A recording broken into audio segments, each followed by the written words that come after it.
Buenos días a todos los docentes.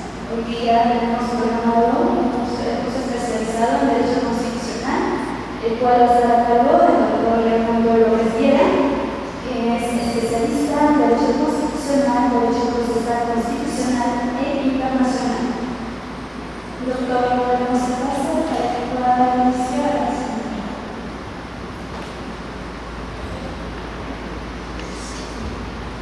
¿Sí gusta? Hola, hola. Se escucha mucho eco, mejor así nada. Mejor así sin micrófono, porque el eco. Muy bien, estimados doctores, colegas, punto general, tengan ustedes muy buenos días. Mi nombre es José Reinaldo López Viera, yo soy especialista en Derecho Constitucional, Procesal Constitucional y Derechos Humanos. Quiero agradecer a la institución Unidades, al Colegio de Abogados de Ucayali por la oportunidad de convocarme a este curso de preparación para el examen del PROFA, y muchos de ustedes de repente ya me conocen. Yo tengo más 20 años aproximadamente preparando estos cursos, y algunos también me conocen por mi última incursión política. También yo he sido candidato presidencial hasta el 31 de octubre, que me sacaron de la contienda de manera arbitraria. Ya saben quiénes, porque lastimosamente no les convenía por el discurso disruptivo que yo estaba dando, pero igual sigo en el camino político, pero también me dedico al ámbito académico. Quien sea que salga presidente de la República, lo he dicho, lo he declarado y me reafirmo, no durará más de 1 o 2 años. Probablemente estemos en un clima preconstituyente ya en marcha. Y eso es, creo que, lo que todo el país aclama ante esta coyuntura tan caótica y anárquica, que no solamente es parte del Perú. Miren lo que acaba de acontecer ahorita, hace unas horas, hoy 28 de febrero del año 2026, el mundo está siendo testigo de algo trascendental. Exactamente a las 8 de la mañana, hora de Medio Oriente, Estados Unidos e Israel iniciaron ya oficialmente la guerra contra Irán. Y ahorita en estos momentos se reporta que Irán está respondiendo con todo el arsenal, y ya hay varias ciudades bombardeadas, entre ellas Tel Aviv, ciudades de Arabia Saudita, Jordania, Qatar, que están siendo atacadas. Consecuencias terribles, porque ahorita Irán en las próximas horas seguramente va a cerrar el estrecho de Hormuz, donde pasa el 20% del petróleo mundial, y eso va a significar que en los próximos días el precio del petróleo, de la gasolina, del diésel y por supuesto de los alimentos y del transporte comiencen a dispararse en todo el planeta, sin además preocuparnos porque esto se puede salir de control. De hecho, ya es una guerra a gran escala regional. No sabemos cuándo va a terminar, pero el gran problema y el gran dilema es que se cruce la línea roja y entremos a una guerra nuclear, que es lo que la humanidad significaría prácticamente el ocaso.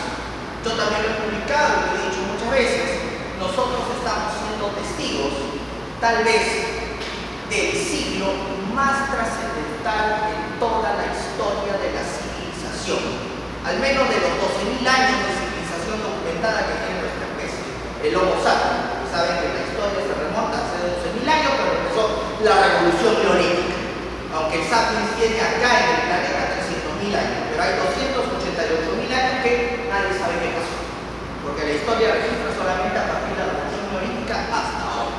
Pero este siglo es trascendental porque aquí se está definiendo: o pasamos la singularidad y gracias a la inteligencia artificial, la computación cuántica, la tecnología espacial, conquistamos el sistema solar y transformamos el planeta y nos convertimos en una especie de generación digital y tecnológica altísima, o simplemente estaríamos asistiendo a los últimos años de nuestra civilización. La extinción de la humanidad, hoy más que nunca, es algo que está allí, al frente de nosotros. O pasamos la singularidad, o estamos viviendo los últimos años de nuestra civilización. Porque si estalla un conflicto nuclear, que estalle una bomba atómica, ¿qué es el futuro? Porque una sola bomba atómica en estos momentos ocasionaría un colapso mundial de consecuencias catastróficas en el clima. Un invierno nuclear significaría la muerte de muchos seres humanos, de muchos animales, de muchas plantas y la contaminación de todo el planeta. Y ustedes saben que una bomba atómica no va a ser, porque si uno dispara, el otro va a responder. Y ya con las bombas atómicas yo creo que estamos ya en una situación bien complicada. Termino esto para empezar la clase diciendo lo que dijo Albert Einstein cuando le preguntaron: oiga, ¿con qué armas se va a pelear la Tercera Guerra Mundial? Y la respuesta de Einstein fue: mire, yo no sé con qué armas se va a pelear la Tercera Guerra Mundial, pero sí sé con qué armas se va a pelear la Cuarta. Todos lo miraron a eso y decían: ¿con qué armas se va a pelear? Con palos y piedras. Porque si hay una Tercera Guerra Mundial, la humanidad va a retroceder a la época de las cavernas. No quedará nada, lo único que quedará pues es volver al paleolítico, ¿no? Entre piedra, palos y todo lo demás. Ojo que la guerra nuclear no es lo único que significa la extinción de la humanidad. La inteligencia artificial también se nos puede salir de las manos y la realidad de Terminator no podría ser tan alejada. En las catástrofes climáticas también, miren cómo está el clima, producto de nosotros. El sapiens es la especie más destructora que ha pisado el planeta Tierra. Tal vez por eso yo digo, no me considero pesimista, pero merecemos ya extinguirnos, porque le hacemos mucho daño al planeta. Le hemos hecho mucho daño desde que aparecimos acá hace 300.000 años. Hace 300.000 años no éramos la única especie. Había más de 20 especies. El Homo neandertal, el Homo cromagnon, el Homo florensis, el Homo antecesor, etc. Curiosamente aparecimos nosotros y todos los demás se extinguieron. ¿Quién nos mató? Probablemente nosotros. Si nosotros no nos soportamos a nosotros mismos, si nos matamos entre nosotros, miren las guerras que están habiendo y que han habido a lo largo de la historia, imagínense ustedes si vamos a soportar a otra especie. No, pues probablemente hace 40.000, 50.000 años extinguimos a todos los demás hombres y seguimos extinguiendo y aniquilando el planeta. Cambio climático, por supuesto que ha habido, pero nosotros lo estamos acelerando y empeorando con toda la contaminación. Pero bueno, nos debe llevar a la reflexión. El caos no solamente se vive acá en nuestro país, sino que es un caos a nivel mundial. Pero bueno, veamos qué pasa. Yo cuando era candidato presidencial decía esto, y la periodista me miraba, pero decía, por supuesto, ¿y usted qué piensa? Bueno, yo pienso que el Perú tiene que comenzar a rearmarse de una vez, porque en este momento la guerra puede estallar en cualquier momento, nosotros estamos indefensos, una guerra regional estalla aquí y nadie nos salva. Va a venir acá, China, Estados Unidos, nadie nos va a salvar. Ahorita lo que necesitamos es un rearme a gran escala, decía yo. Y la última vez, que creo que fue por eso porque ya me están amenazando hasta de muerte, inclusive, me llegaron amenazas de muerte: si no te sales te vamos a matar. Por eso me sacaron a la fuerza. Cuando Chema Salcedo me pregunta: ¿usted no va a tener mayoría en el Congreso? No, no lo sé. ¿Y usted qué va a hacer? Lo que la historia me deja. Yo sé lo que tengo que hacer. Primero voy a extenderle la mano al Congreso. Si el Congreso no me da la mano para hacer los cambios que el Perú necesita, bueno, lo haremos mediante el referéndum. Y si aún así me ponen obstáculos, que sea la historia de la Perú. Usted va a dar un golpe de Estado. Que sea la historia de la Perú. Pero yo no me voy a quedar sometido a un Congreso que no representa a nadie. Yo represento al país y quiero hacer historia por mi país. Y si eso significa, inclusive, arriesgar mi vida, pues no hay. Así. Esas declaraciones llegaron inclusive a oídos de Keiko Fujimori y a oídos de César Cunha, que finalmente es el que termina comprando el partido y termina traicionándome y no dejándome postular. A pesar de que yo me quejé en el Jurado Nacional, en la ONU, todo está comprado, todo está arreglado. Han sacado a todos los candidatos que íbamos de golpe. Yo fui el último, porque era el más disruptivo, en el que muchos decían, bueno, es el outsider de la política, porque definitivamente yo iba con todo y no era pues un castigo. Yo sabía lo que estaba acá y ellos muy bien sabían que me habían investigado investigado quiénes estaban detrás de mí y qué es lo que yo aspiraba y qué es lo que yo quería, y sobre todo quién era. Pero no hay mal, no hay gente con mal nombre. Seguiré intentando. Yo creo que el Perú, tarde o temprano, cambiará su realidad. Pero necesitamos un líder fuerte, que no le tiemble a nada, y que responda ante la historia y con hambre y sed de gloria. Ese líder es el que cambiará la historia de nuestro país. Hegel decía, todos los países del mundo tienen un líder histórico en sus momentos más dramáticos. Yo creo que el Perú ya le toca 200 años de capa caída, tenemos que volver a recordar como la gran potencia hegemónica en Sudamérica. Eso es lo que yo predicaba, eso es lo que yo pregonaba y eso es lo que yo reafirmo una y otra vez. Pero bueno, ahora entremos al tema. Muy bien, vamos a empezar con el desarrollo de derecho constitucional y derechos humanos. Tenemos 20 preguntas que vamos a desarrollar en aproximadamente unas 3 horas y media, y en la segunda parte del break desarrollaremos todo lo concerniente al derecho procesal constitucional. Bien, entonces empezamos con la pregunta. Todas estas preguntas son preguntas tipo, por si acaso, que han venido en los exámenes anteriores y que vamos a ir trabajándolas una a una. Vamos con la pregunta número 1, que dice lo siguiente: la Constitución como fuente de derecho. Siempre tengan en cuenta que van a haber preguntas de carácter específico y cuyas respuestas también tienen que ser de carácter específico. Hay preguntas genéricas y preguntas específicas. Este, por ejemplo, es el caso de una pregunta específica. No te está diciendo qué cosa es la Constitución. Porque si te dijera qué cosa es la Constitución, entonces tú tendrías que responder o buscar una respuesta parecida a lo que se dice actualmente que es la Constitución. ¿Y qué cosa es la Constitución? Una norma política y jurídica fundamental del ordenamiento estatal. ¿Por qué es una norma política? Porque desarrolla la estructura del Estado. ¿Y por qué es una norma jurídica? Porque tiene efectos vinculantes y es la norma jurídica suprema del aparato estatal, en donde todas las demás normas se subordinan a él. Pero en el caso de la pregunta que queda allí, no se está diciendo qué cosa es la Constitución. Si no te preguntan, no te dicen la Constitución como fuente, ¿qué significa? Y cuando analizamos la palabra fuente, tenemos que entender que la palabra fuente se refiere a algo de lo cual emana, se deduce, deriva o nace algo. Entonces, cuando ahí me dicen la Constitución como fuente de derecho, yo tendría que marcar la alternativa que responda precisamente a eso. Ya, si la Constitución es como fuente, ¿qué cosa da origen a esa Constitución? ¿Qué origina la Constitución?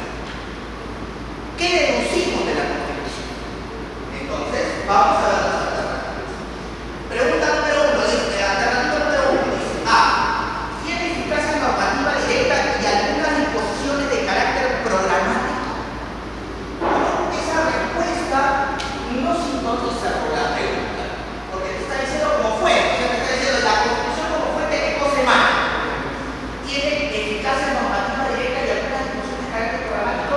Se dan cuenta que la respuesta no encaja en la alternativa. Además, otra cosa importante, la Constitución, por supuesto, tiene eficacia normativa directa, pero algunas disposiciones de carácter programático. Esa segunda parte de esta alternativa es falsa. No hay ninguna disposición constitucional que tenga carácter programático. Todas las disposiciones de la Constitución tienen carácter normativo vinculante directo. Y ustedes seguramente, de repente, se preguntarán, oye, pero los derechos económicos, sociales y culturales, los derechos son de carácter programático y están en la Constitución. Acuérdate tú que la Corte Interamericana y el Tribunal Constitucional han señalado que sí, los derechos de segunda generación, como el derecho a la educación, el derecho a la salud, el derecho a la pensión, son derechos cuya naturaleza, cuyo origen es programático. ¿Por qué es programático? Porque requiere de apoyo estatal. Es decir, el Estado tiene que invertir o dejar que la inversión privada invierta para que esos derechos se puedan efectivizar. Por eso se dice que son derechos programáticos. Pero, tanto la Corte Interamericana como el Tribunal Constitucional, la Corte, por ejemplo, en el caso 5 pensionistas versus Perú, y el Tribunal Constitucional en varios casos de pacientes con VIH-Sida, por ejemplo, me acuerdo de un caso, Anelia Salta, han dicho que por más que estos derechos de segunda generación tengan origen programático, su eficacia es vinculante de forma directa. ¿Y eso qué significa? La Corte y el Tribunal dicen, eso significa que mañana más tarde el Estado no te puede decir, mira, ¿sabes qué? Estás reclamando tu derecho a la salud, pero no te lo puedo dar porque no hay plata. No hay plata y acuérdate que es un derecho programático. Eso significa que tú lo puedes efectivizar en la medida que yo tenga dinero. Como no hay dinero, entonces no lo puedes efectivizar. El Tribunal de la Corte dijo, no, olvídate de esa respuesta, Estado. El derecho fundamental, cualquier derecho de primera, de segunda o de tercera generación, tiene un carácter vinculante directo. La cuestión programática de algunos derechos simplemente obedece a su naturaleza de origen. Pero en la práctica, hoy en día en un Estado constitucional, todos los derechos tienen eficacia vinculante directa. Es decir, no te puedes agarrar sobre texto de que es programático y decir no, no te lo puedo dar porque no hay plata. Tú verás cómo efectivizas ese derecho. Tú verás, analizarás la situación de la persona, aplicarás criterios de razonabilidad, proporcionalidad, etcétera, para poderle otorgar el derecho. Pero se acabó la excusa de decir que porque es un derecho programático, dependiendo la plata, si hay o no hay, tú lo puedes efectivizar. Esa respuesta ya no es válida porque todos los derechos, de primera, de segunda o de tercera, tienen carácter vinculante directo. Lo dice la Corte Interamericana en el caso de 5 pensionistas versus Perú y lo ratifica el Tribunal Constitucional en reiterada jurisprudencia en casos, por ejemplo, de amparos presentados por pacientes con VIH-Sida por el tema de los antirretrovirales y los CD4 que muchas veces el Estado les negaba a dárseles sobre pretexto de que si les daba a uno tenía que darle a todos y no había. El tribunal dijo, no, analiza la situación particular del caso y tienes que darle esos antirretrovirales y esos CD4 porque aquí no te puedes escudar de que porque si le das a uno le vas a tener que dar a todos. No, tienes que cumplir con el derecho. ¿Bien? Entonces, esta alternativa la descartamos no solamente porque no responde a la pregunta, sino porque también hay una situación que ya hoy en día el tribunal ha descartado. No hay disposición constitucional de carácter programático. Todas las disposiciones tienen eficacia normativa directa. Descartada la. Vamos a la B. Establece los procedimientos, requisitos y condiciones para la creación de las otras normas que integran el ordenamiento jurídico.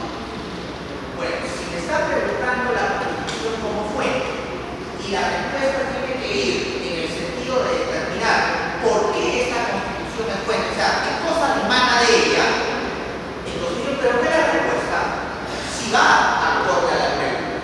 Porque si la Constitución es una fuente, eso quiere decir que la Constitución nace algo. Y para que nazca algo de la Constitución, esta Constitución que tiene que tener procedimientos, requisitos y condiciones para la creación de las otras normas que integran el ordenamiento. Y claro que sí. Por ejemplo, si yo quiero saber cómo nace un decreto legislativo, yo tengo que irme a la Constitución. Porque la Constitución me dice que el decreto legislativo es aquella norma que emite el Ejecutivo como autorización del Congreso para una materia determinada y en un plazo determinado. ¿Qué está diciendo la Constitución? Me está diciendo cómo nace ese decreto legislativo, a través de qué procedimientos y cuáles son los requisitos. Yo quiero saber cómo nace el decreto de urgencia.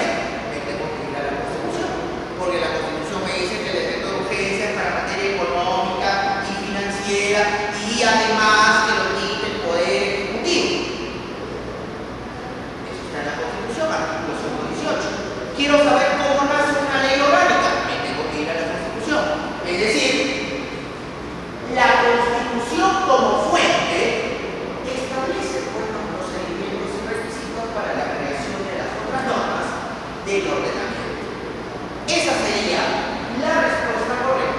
a la alternativa, a la pregunta número 1. Hasta ahí entonces marcamos la B. Pero vamos a ver qué dice la C. Debe ser desarrollada a través de leyes para que sus disposiciones sean aplicables. No, esa también absolutamente descartada, no solo porque no encaja con la pregunta, sino porque también está diciendo algo que es absolutamente inaceptable de un Estado constitucional. En un Estado constitucional, la Constitución, o mejor dicho, las disposiciones de una Constitución, no requieren de leyes para su eficacia. La Constitución es eficaz por sí misma. Esa es la gran diferencia entre una Constitución de un Estado constitucional y una Constitución de un Estado de derecho. Acuérdense ustedes que antes del Estado constitucional que hubo, el Estado de Derecho. ¿Y ese Estado de Derecho dónde nació? Producto de la Revolución Francesa, 1789, con la adopción de la primera Constitución de Francia de 1791, producto de la Revolución. Pero esa Constitución francesa solamente tenía una naturaleza. La naturaleza de la Constitución francesa era una naturaleza política, más no jurídica. Porque en un Estado de Derecho las constituciones existen, pero no tienen aplicación directa, porque son normas políticas nada más. Y para que una constitución tenga aplicación en un Estado de Derecho, requiere de la norma jurídica que es vedette en el Estado de Derecho. ¿Cuál es la norma jurídica que es vedette en el Estado de Derecho? La ley. La ley es la norma jurídica suprema en un Estado de Derecho. Y por lo tanto, para que una constitución tenga eficacia, necesita de la ley. Por ejemplo, imaginemos en un Estado de Derecho está la Constitución y está el derecho al debido proceso. Si el derecho al debido proceso no está desarrollado en una ley, yo no lo podría invocar. Oye, pero está en la Constitución. Sí, pero ¿cuál es la ley que lo desarrolla? Para que una norma constitucional tenga eficacia en un Estado de Derecho, necesita de una ley que la desarrolle. Mientras que no haya esa ley, la norma constitucional no es aplicable. En cambio, en un Estado constitucional, acuérdense que los Estados constitucionales recién aparecen después de la Segunda Guerra Mundial, o sea, después de 1945. Acuérdense de las 5 constituciones del Estado constitucional en Europa continental, que son las más significativas: la Constitución italiana del 47, la Constitución alemana del 49, la Constitución francesa del 58, la Constitución portuguesa del 76 y la Constitución española del 78. Son las 5 constituciones más importantes del Estado constitucional, que marcan el inicio del Estado constitucional. Y ojo, las 5 están vigentes en sus respectivos países, no las han cambiado. Ya, esas constituciones son o corresponden a un Estado constitucional porque esas constituciones tienen eficacia directa. Ninguna norma constitucional requiere de una ley para que se pueda efectivizar. Por supuesto que hay leyes que desarrollan diversas cláusulas constitucionales, pero aún así no las hubiera, esas cláusulas son eficaces. Porque en el Estado constitucional hay una doble dimensión de la Constitución. La Constitución ya no solamente es una norma política, sino se convierte en una auténtica norma jurídica. Y en ese momento, el principio de legalidad, que era el principio sacrosanto del Estado de Derecho, pasa a un segundo plano. Por encima del principio de legalidad, ¿qué principio se establece? El principio de supremacía constitucional. Ahí viene la cuestión jerárquica: principio de supremacía constitucional y principio de legalidad, como segundo. Ese es el fenómeno del Estado constitucional. Entonces, esta alternativa que dice debe ser desarrollada a través de leyes para que sus disposiciones sean aplicables, no corresponde, olvídense de eso. Y la alternativa de ¿son correctas A y C? No, no son correctas A y C. La alternativa correcta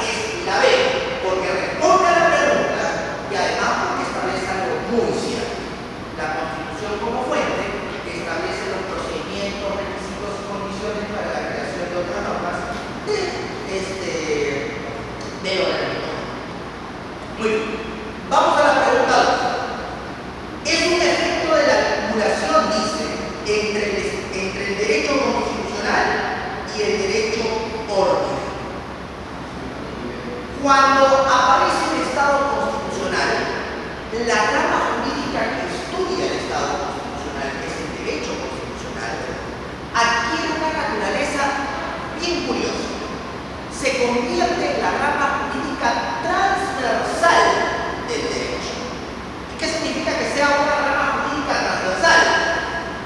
Que afecta, que incursiona, que se entromete en todas las demás ramas jurídicas del ordenamiento. Y no solamente se entromete el derecho constitucional, sino que además subordina a los demás derechos. No puede hoy entenderse un derecho civil si el que no está acorde con lo que establece el derecho constitucional. No puede entenderse el derecho penal hoy en día si no está acorde con las pautas y parámetros que establece el derecho constitucional. Igual el derecho laboral, el derecho tributario, el derecho contencioso administrativo, todos los derechos. ¿Y por qué? Porque el derecho constitucional, al estudiar la Constitución, está estudiando y está desarrollando a la norma normal, pues, a la norma jurídica suprema del ordenamiento. Entonces, la primera circunstancia del Estado constitucional es que tenemos un derecho constitucional transversal y que además somete a las demás ramas del ordenamiento jurídico. Pero, además de ello, la Constitución se coloca, como hemos dicho, como la norma jurídica suprema y las demás normas del ordenamiento van abajo. Pero para que esto tenga eficacia requiere de algo, porque yo puedo decir la Constitución está acá, la ley está acá, pero si mañana en la práctica hay una ley que contraviene la Constitución, si yo no tengo ningún insumo, no tengo ningún instrumento de control, eso va a quedar en el papel, la supremacía constitucional. Requiero de instrumentos y requiero de instrumentos. Producto del fenómeno de la constitucionalización del derecho, entonces surgen los controles constitucionales.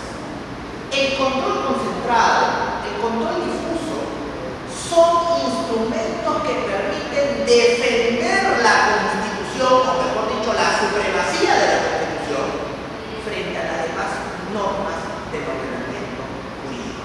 Y eso es un fenómeno de la vinculación estrecha del derecho constitucional y el derecho ordinario. Por eso acuérdense lo que decía Ricardo Guastini: en el Estado constitucional tenemos una constitución invasiva, una constitución que participa, que se entromete, que está en todo y regula todo. Esos son los fenómenos, o mejor dicho, las circunstancias del fenómeno de la constitucionalización del derecho. Entonces, vamos a ir respondiendo esta pregunta que dice: ¿es un efecto de la vinculación entre el derecho constitucional y el derecho ordinario? Alternativa A: ¿el fenómeno de la constitucionalización del derecho? Sí, hemos dicho que es un efecto de esta situación, de esta vinculación. Hasta ahí la respuesta. Vamos a la B. La interpretación del derecho de conformidad con la Constitución. Sí, también. Es más, ¿por qué la interpretación del derecho de conformidad con la Constitución? Porque todo el derecho se somete a la Constitución. Por eso acuérdense que dice el artículo 201 de la Constitución: el Tribunal Constitucional es el órgano de control máximo de la Constitución. Y por ser el órgano de control máximo de la Constitución, es el supremo intérprete, pero también es el supremo intérprete de las normas del ordenamiento jurídico. Y esa interpretación que hace el tribunal en su calidad de supremo intérprete, no solamente la hace con la finalidad de eliminar normas contrarias a la Constitución, sino de darles una interpretación conforme a la Constitución. Acuérdense que el rol del tribunal no solamente es destructivo, nació destructivo originariamente, porque acuérdense que Kelsen creó su tribunal como un órgano legislativo negativo, ¿no? Eso decía en su famosa garantía jurisdiccional de la Constitución, que es el libro base de Kelsen en 1928, donde desarrolla el Tribunal Constitucional. Pero conforme el tribunal ha ido implementándose en los diversos estados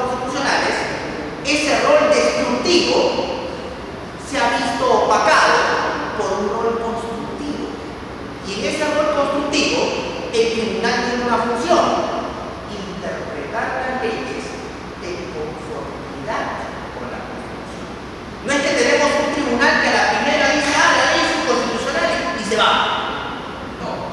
El tribunal primero, ¿qué cosa hace? Busca darle una interpretación a la ley de conformidad con la Constitución. Y ya en último extremo, si esa interpretación no existe, entonces ¿qué hace el tribunal? La inspectora de la Constitución. Y ojo, esa interpretación conforme a la Constitución no solamente la hace el tribunal, esa interpretación conforme a la Constitución también la tienen que hacer los jueces antes de aplicar el control difuso. No se trata de inaplicar la ley nada más porque al juez se le ocurrió que es contraria a la Constitución.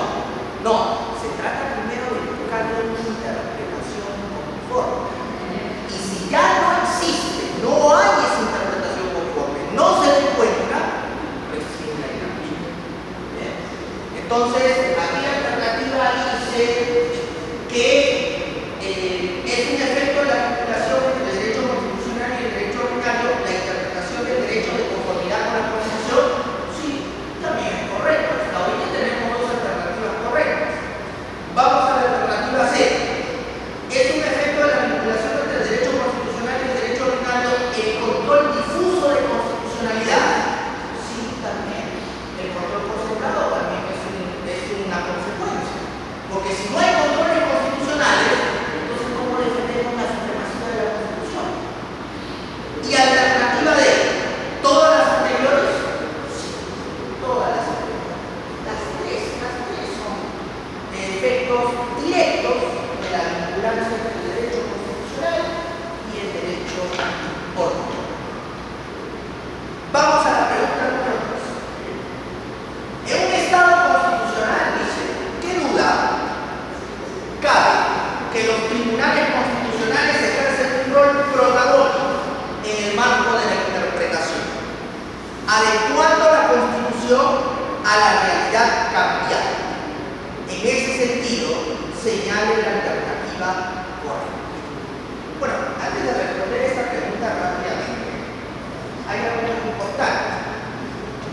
Cuando las constituciones nacen en el Estado de Derecho, y estas no eran vinculantes porque la ley era la norma jurídica suprema, de todas formas, los que originaron las constituciones primeras, acuérdense cuál fue la primera constitución del mundo, la Constitución norteamericana de 1787, la Constitución de Filadelfia de los Estados Unidos, que hasta el día de hoy está vigente.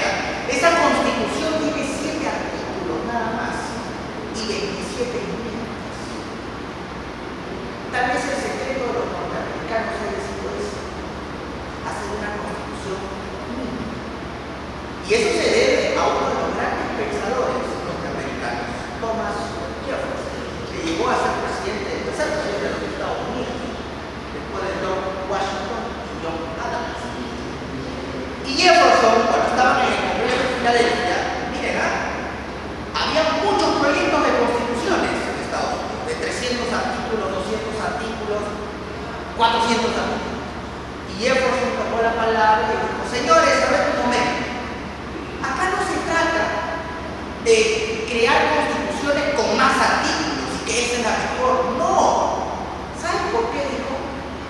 Porque nosotros, los seres humanos, tendemos a discutir, a discrepar, está en nuestra naturaleza, nunca nos ponemos de acuerdo. Entonces, si vamos a crear una constitución de 200, 300 artículos, hoy la vamos a aprobar, pero mañana ya vamos a comenzar a decir, no me parece ese artículo, no me parece el otro, y vamos a querer cambiar y cambiar y cambiar.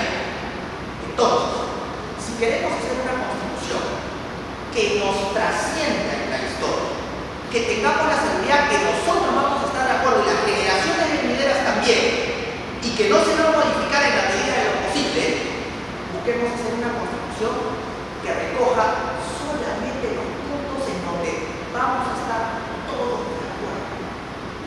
Nada más. Así sea uno. Bueno, aprobar una constitución con 7. O sea, solamente 7 cosas se pusieron de acuerdo. Pero al final, ¿resultó o no resultó? Estados Unidos constitución a lo largo de toda la historia. Mientras veamos a los franceses, que fueron los segundos en dar la segunda constitución de la historia. Estados Unidos dio la primera constitución de la historia en 1787 y los franceses la dieron en 1791, 4 años después y 2 años después de su revolución. Y hasta 1799 Francia había tenido 4 constituciones: la de 1791, la de 1793, la de 1795 y la de 1799, que llegó al poder al gran corso Napoleón Bonaparte, que después se proclamó emperador en 1804, el 2 de diciembre de 1804, la coronación de Napoleón. Napoleón fue una persona que yo admiro, leí muchísimo, admiro al Jaime Magno y a César, y de verdad el tipo es pocos genios en la historia. Podrán criticar muchísimo, pero qué genialidad. Hay pocos tipos en la historia que pueden llevar a un país a la cima, realmente. Waterloo fue una anécdota porque en Waterloo se unieron todos para derrotar. Y en Waterloo se marca algo muy importante. A partir de ese momento, en 1815, comienzan a dominar el mundo. Ya no lo políticos. Quienes dominan el mundo son la banca internacional. O pregúntenle a Rockefeller, a Rothschild, a Morgan. Acá no hay izquierda ni derecha. Ellos la crearon, ellos controlan el mundo y están detrás de ustedes. Claro, por decir eso, lo mataron a Lincoln, lo mataron a Kennedy, mataron a Lennon y probablemente mataron a Gaddafi y probablemente maten a cualquier otro líder político que diga abiertamente: ellos son los amos del mundo. No es Trump, no es Xi Jinping, ellos ponen los hijos en nosotros. Y todo empezó en 1815 con la derrota de Napoleón en Waterloo. Investiguen y verán quiénes dominan y quiénes están detrás de la humanidad. No hay izquierda y derecha, son lo mismo. Y ellos son sus creadores. Tal vez la única corriente que los enfrentó terminó la historia como la genocida. Hay una corriente que sí nos enfrentó, pero todo el mundo lo condenó, porque ellos hicieron eso. Se juntaron todos para enfrentar. No me digan que soy fascista ni nacionalsocialista, pero Adolfo Hitler fue el único que se enfrentó directamente a la Revolución Nacional. Todos tuvieron que unirse para derrotar a la Alemania nazi. Y al final, como él dijo, yo muero, pero mi espíritu se levantará de su tumba y verán que lo que yo dije era verdad. Acá hay una banca internacional que va a controlar el mundo y lo va a llevar a la destrucción. Han pasado 70 años y miren lo que está pasando en el mundo. Que digan que tuvo razón o no.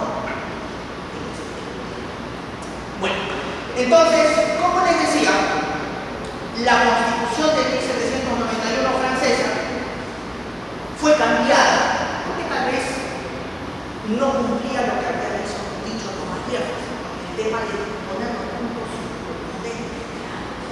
Y eso es clave, señores, el día que hagamos una nueva Constitución en el Perú. Si queremos una Constitución que presente, hemos tenido 12 constituciones. ¿Y cuántos artículos? 200, 300. No vamos a estar nunca de acuerdo. Una Constitución puntual. Todo lo demás que lo desarrollen las leyes y la jurisprudencia. Ese es el secreto. Veamos si en una próxima Constitución esto se logre hacer. Ojalá. Entonces, les mencionaba que cuando los franceses crean su Constitución en 1791, en ese momento, por más que su Constitución no tenía efectos vinculantes, se dieron cuenta de la necesidad de que esa Constitución se adecue a los cambios que acontecen en la realidad. Porque, tengan en cuenta, la realidad es cambiante. Y si una norma política o una norma jurídica van a regularla, esas normas se tienen que adecuar a la realidad. Entonces, ¿cuál fue la idea de los franceses para adecuar su constitución a la realidad, a esos cambios, para que ustedes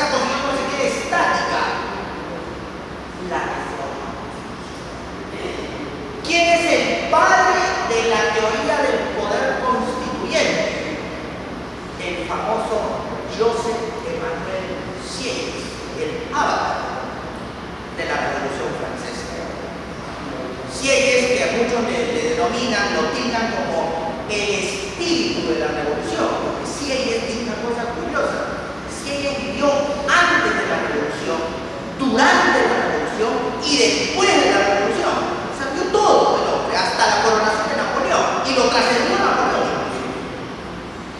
Él escribió la obra que es el Tercer Estado, donde desarrolla todas las características del poder constituyente, originario y derivado, que es el de la reforma constitucional. Entonces, como la Constitución era una norma política, necesitaba de un instrumento político para adecuarse a los cambios de la realidad, y por eso nace la reforma constitucional. Pero cuando ya estamos en un estado constitucional, donde la Constitución ya no solamente es una norma política, sino también es una norma jurídica, los tribunales constitucionales aparecen. Y hemos dicho que los tribunales constitucionales, ¿qué cosas son? Los supremos intérpretes de la Constitución. Entonces, a partir de ahí se dice, a ver, tenemos ya un mecanismo para adecuar la Constitución a los cambios, que es la reforma constitucional. Pero acuérdate que la reforma es dificultosa, porque es política. Hay que ponerse de acuerdo, hay que tener consensos en el Congreso. Miren lo que dice el artículo 206 de nuestra Constitución. Se puede aprobar en nombre de claro. Es un Congreso mafioso porque tenemos, y obviamente todos se ponen de acuerdo con sus intereses y sacan reformas que contravienen inclusive el espíritu popular, como es el de la bicameralidad, donde yo había dicho que lo primero que había que hacer ahí como presidente de la República presentó un proyecto de desactivar la bicameralidad, porque ya había un referéndum donde el pueblo había dicho que no iba a la bicameralidad. Regresemos a la bicameralidad. Esa ley de reforma es inconstitucional. Y hacía referencia a lo que dice el alemán Otto Bischoff. Hay normas constitucionales inconstitucionales. Esa es la matriz. No está hablando piedras, está diciendo lo que era. Entonces, como la reforma es un mecanismo difícil, entonces entra otro mecanismo para poder adecuar la Constitución a los cambios. Y ese mecanismo hoy en día se llama interpretación.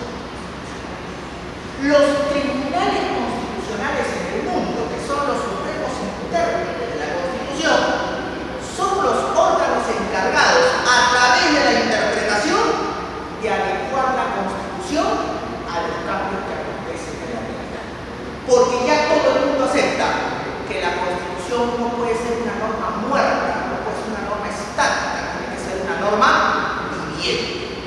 Y ahora tiene dos mecanismos para que esa cuestión vivencial se pueda apreciar: la reforma y la interpretación. Entonces, dice, en un Estado constitucional es verdad que los tribunales ejercen un rol protagónico en marco de la interpretación adecuando la Constitución a la realidad cambiante. ¿Saben por qué? En ese sentido señala la alternativa correcta. Dice, la interpretación constitucional no coadyuva, dice, a que la Constitución se adecue constantemente. Es decir, no podemos hablar de una Constitución viviente si no está falso, es falso. Se está hablando todo lo contrario de lo que hemos explicado. Eso no es así. B. La interpretación solo la puede realizar el Tribunal Constitucional por ser este órgano supremo intérprete de la Constitución. Ojo, esa pregunta no es una. Cuidado con esa respuesta. Hemos dicho que el Tribunal Constitucional es el supremo intérprete de la Constitución. Pero el hecho de aceptar que el Tribunal es el supremo intérprete no significa que sea el único intérprete. ¿Quiénes son los intérpretes de la Constitución? Ojo, en un Estado constitucional, todos, yo, usted, el señor de la esquina, el que hace como votarse, el congresista, el ministro, el policía, todos somos intérpretes constitucionales. ¿Y por qué? Acuérdense el artículo 38 de la Constitución. ¿Qué dice el artículo 38? Es deber de todos los peruanos respetar y hacer cumplir a la Constitución.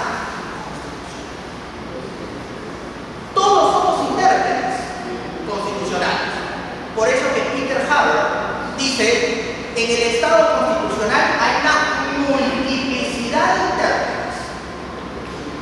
Pero, lógicamente, en un escenario donde hay 50.000 interpretaciones, tiene que haber pues una interpretación más importante, la que mande, la que esté por encima de todas las demás, porque si no, ¿qué pasaría? Caos también. Todo el mundo va a interpretar de diversa manera, vamos a ver cuál es el que tiene la razón. Lo que justamente tenía Keynes, ¿no?, en la teoría pura del derecho, cuando habla de que él no está muy de acuerdo con que se interpreten los derechos fundamentales como norma jurídica, porque era muy genérico, decía Keynes. Porque precisamente todos podemos interpretar la Constitución, pero para evitar el caos, un órgano tiene que ser pues el que dé la interpretación suprema. Y en nuestro país, como en la mayoría de países, ese órgano, por supuesto que tienen tribunales constitucionales, ese órgano es el Tribunal Constitucional. No estamos diciendo aquí que el tribunal está por encima de todos. No. Estamos diciendo que la interpretación del tribunal destaca por encima de las demás por una finalidad: guardar el orden y la coherencia del sistema jurídico. Porque si no, todo quedaría en qué cosa: una anarquía, pues sin caos. Ya todos somos intérpretes, pero todos nos vamos a pelear. No, tiene que haber alguien que tenga la interpretación preponderante. Esa es la que tiene que tener. Pero el hecho de que el tribunal sea el supremo intérprete no significa que sea él. Cuidado con eso. Entonces, acá la pregunta dice, o la alternativa dice, la interpretación solo la puede realizar el tribunal por ser este órgano del supremo intérprete. Falso. Todos podemos interpretar la Constitución. Entonces descartamos la B. Alternativa C. El Tribunal Constitucional realiza interpretación constitucional de carácter obligatorio solo en los precedentes vinculantes. No. El tribunal, por ser el supremo intérprete, realiza interpretación constitucional en todas sus resoluciones. La situación del alcance o la vinculatoriedad va a estar en la medida de qué cosa es la resolución. Lógicamente, las sentencias de inconstitucionalidad y los precedentes constitucionales tienen un nivel de vinculancia más alto, más fuerte, tienen fuerza de ley. Acuérdense lo que dice el tribunal. Pero por debajo de las sentencias de inconstitucionalidad y los precedentes, ¿qué cosa hay? La doctrina jurisprudencial o jurisprudencia vinculante. ¿Y qué cosa es la doctrina jurisprudencial? Las resoluciones reiterativas del tribunal en casos similares. ¿Son vinculantes esas resoluciones? También, pero no con la misma magnitud que los precedentes o las sentencias de inconstitucionalidad. ¿Cuándo una sentencia del tribunal se convierte en doctrina jurisprudencial? El tribunal dice que una sentencia se convierte en doctrina jurisprudencial cuando sus criterios se repiten en 3 casos consecutivos. Cuando ya en 3 casos consecutivos se van repitiendo los mismos criterios, eso es una doctrina jurisprudencial. Por debajo de la doctrina jurisprudencial, ¿qué cosa está? Las sentencias del tribunal. ¿Son vinculantes? También son vinculantes, pero en un grado menor. Entonces, el tribunal, como dice la alternativa, solamente realiza interpretación en los precedentes. Falso. Realiza interpretación en todas sus sentencias. Entonces, descartamos también esa alternativa. Ahora, una cosa curiosa que yo siempre también he dicho. Lo dije la última vez, me invitaron al Congreso en el 2021 cuando hicieron el nuevo código. Invitaron a varios constitucionalistas para ver el tema de la reforma del código. Y cuando estaban hablando de a mí no me invitaron para el tema del presente, me invitaron para hablar sobre el tema del amparo, de cosas que podían reformarse. Entre ellas, por ejemplo, una cosa que acogieron es que el amparo se interponga de resoluciones judiciales ante sala superior. Eso fue un aporte que yo di con el doctor Lucho Sáenz, porque esto que se interponga ante primera instancia, pues jamás se va a ocupar una sentencia de la Corte de unos meses para. Por lo menos en la sala superior había algo, pues, ¿no?, de cierta posibilidad de tener la razón.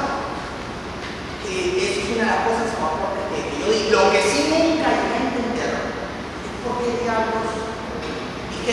amparo contra resolución judicial vaya a sala y los habeas corpus contra resolución judicial a todo el mismo. Yo no sé por qué hicieron esa distinción. Se supone que un habeas corpus contra resolución judicial también debería ir a sala superior, pero no es así, va a juez de primera instancia. No sé por qué hicieron esa distinción. Hasta el día de hoy me hago la pregunta, he preguntado ahí a los amigos, a amigo Carlos decía, le dijo, no, que mira que el área corpus es fundamentalmente es informático, que el juez de primera instancia es de ese parte, le digo. Bueno, pues, pero sí que por acá, no, él mismo me supo responder y él era el presidente de la Comisión de Constitución y Reglamento del Congreso que hizo el médico, ¿no? Bueno, la cosa que le decía que una de las cosas que yo dije es quítale el término precedente criminal y póngale precedente constitucional. Me acuerdo que ahí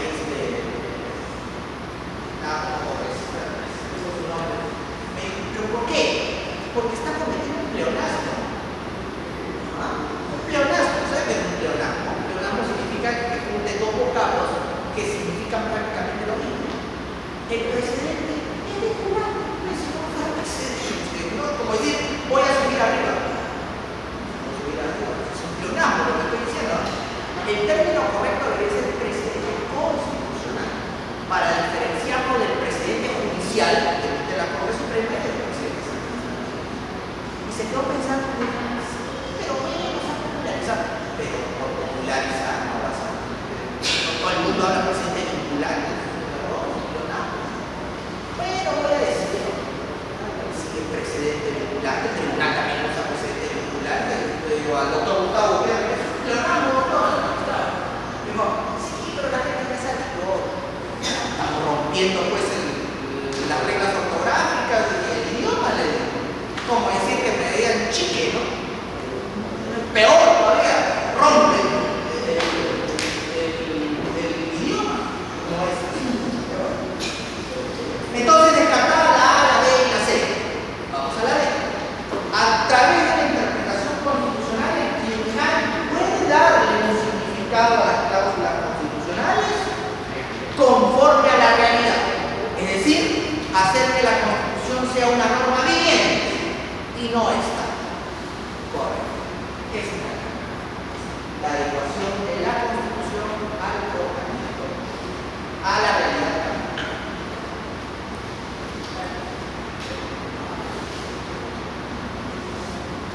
Oye, Santi, ¿ya has echado azúcar?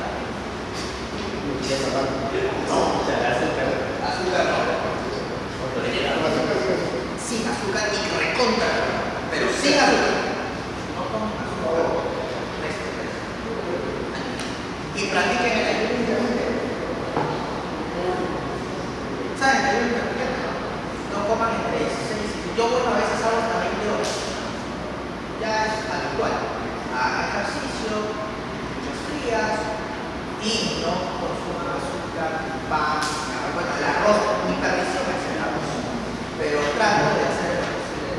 No consuman alcohol, no consuman cigarros, no consuman así. Como dicen, es demasiado tiempo.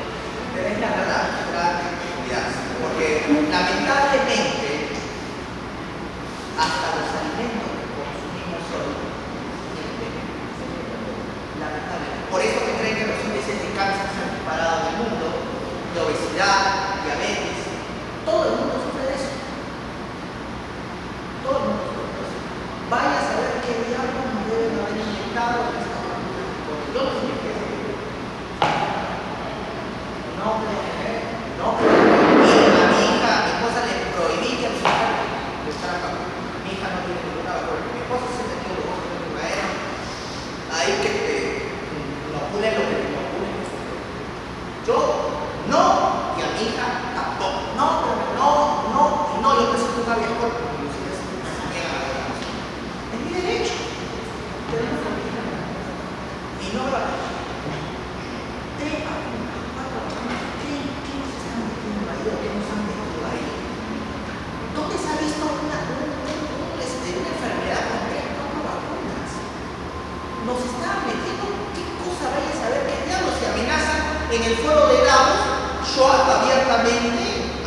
ideologías en donde predican que ya no se tenga hijos y que los hombres se casan con los... Yo no tengo nada con los homosexuales, por supuesto, tengo amigos homosexuales, pero ya querer imponerlo a la fuerza, todo en ese sentido, ya tienen otra situación. Desde las guerras que estamos ocasionando, pandemias, hambrunas, migraciones, estamos fallidos, todo está en un sentido de Estado. Pero como les digo, quienes manejan eso están en invisibilidad, están tras bambalinas. Y aquel que denuncie, bueno, a mí no me hace nada porque yo no tengo cargo político todavía.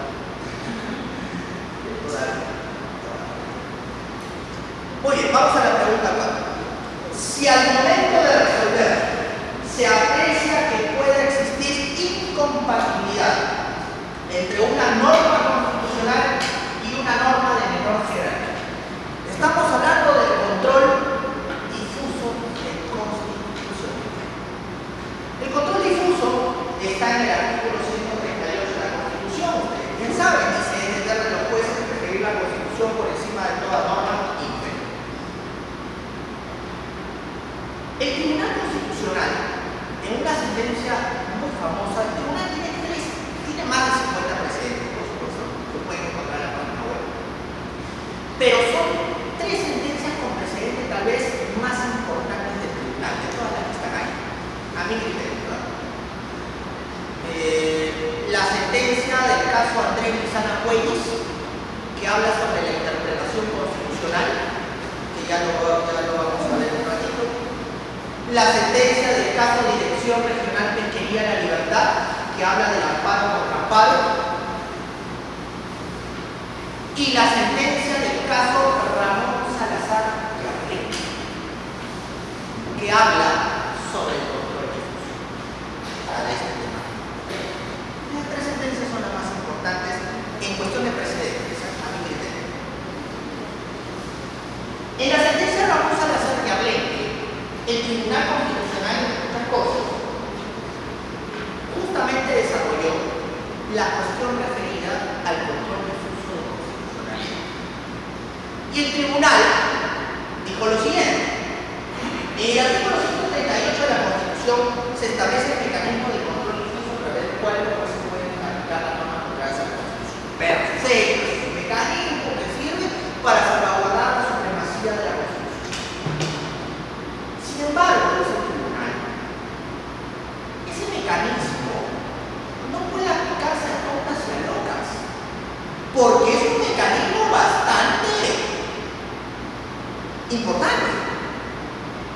Si mañana, por ejemplo, un juez cualquiera, en un caso X, se le ocurre decir que una norma es contraria a la Constitución, inmediatamente la podrían aplicar y decir: ah, bueno, porque la Constitución a mí me otorga esa facultad. Pero el Tribunal le dice: pero ¿bajo qué argumentos? ¿Bajo qué criterios? Que así nomás porque se te ocurrió. Entonces el Tribunal dice: el control difuso requiere de algunas pautas, requisitos o criterios para que los jueces puedan aplicarlo correctamente. Porque si no, se ocasionaría que se pueda tergiversar este poder y el juez comienza a aplicar normas por doquier, y eso sería algo absolutamente absurdo.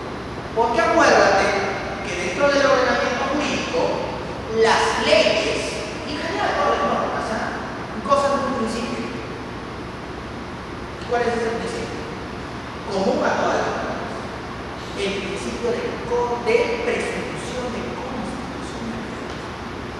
Se presume que todas las leyes son conformes con la Constitución. No es que se presuman inconstitucionales, se presume que son constitucionales. Entonces, si mañana el Tribunal quisiera expulsar esa ley porque es contraria a la Constitución, o un juez inaplicar esa ley porque es contraria a la Constitución, tiene que establecer los argumentos, los fundamentos y justificaciones para poder decir que esa ley es constitucional.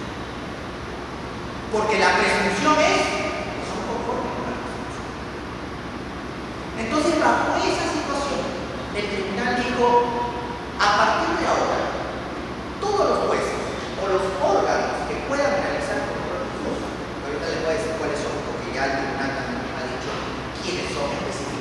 más, van a tener que aplicar 4 requisitos para realizar. Y ojo, estos 4 requisitos son precedentes constitucionales. Están en la sentencia de González hasta el día de hoy. Muy bien, tribunal. ¿Cuáles son esos 4 requisitos entonces que un juez debería aplicar para realizar el control limpio? Vamos con el primero. Que el conflicto que está resolviendo el juez provenga directamente de la norma objeto de control limpio. Que el conflicto que está resolviendo el juez provenga directamente de la norma objeto de control limpio. A ver, tribunal, explícame eso. Mira, si un juez quiere aplicar una norma en un caso en concreto, tiene que justificar que el conflicto de ese caso ha nacido producto de la aplicación de esa norma. Porque si no hace eso, entonces podría pasar lo que yo les había advertido, el abuso. Imaginemos esto, ¿no? Un juez civil está resolviendo un caso sobre resolución de contrato. Sobre resolución de contrato. Y en ese momento que está resolviendo el caso sobre resolución de contrato de vía civil, se acuerda que un día anterior había leído el Código Laboral. Y se acuerda que en el Código Laboral había una norma que consideraba que era contraria a la Constitución. Entonces ahí, resolviendo el caso, ¿verdad? No, me acuerdo. Ya, acá voy a hacer una cápita de esta sentencia que estoy haciendo y decir, no, advertir, por si acaso el Código Laboral tiene una norma que es contraria a la Constitución y y por lo tanto debería aplicarse. ¿Qué tiene que ver el Código Laboral aquí en un caso de resolución de contrato? No tiene nexo, es una cosa totalmente diferente. Pero a él se le ocurrió que vio el Código Laboral y consideró también una norma que era contraria a la Constitución.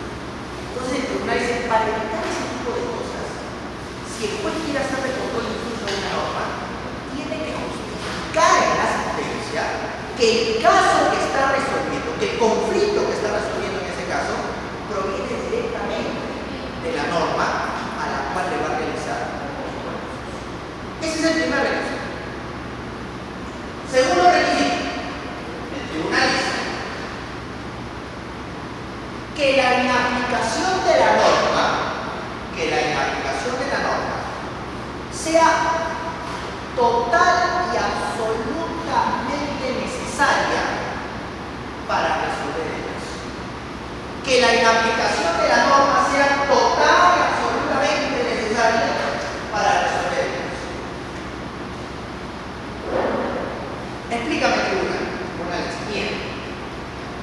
Que quede claro que el control difuso es la última práctica que tiene el juez. No es la primera, no es que el juez de frente va a ir a aplicar porque considera que la norma es contra no. Es lo último que debe hacer. O sea, el poder no es omnímodo, limitado. Entonces, como es la última ratio, dice el tribunal, antes de inaplicar, una vez que demostraste que el conflicto del caso deviene de la norma, tú tienes que argumentar y justificar que la inaplicación que vas a hacer es absolutamente indispensable para resolver ese caso. O sea, en otras palabras, que si tú no inaplicas, no resuelves el conflicto.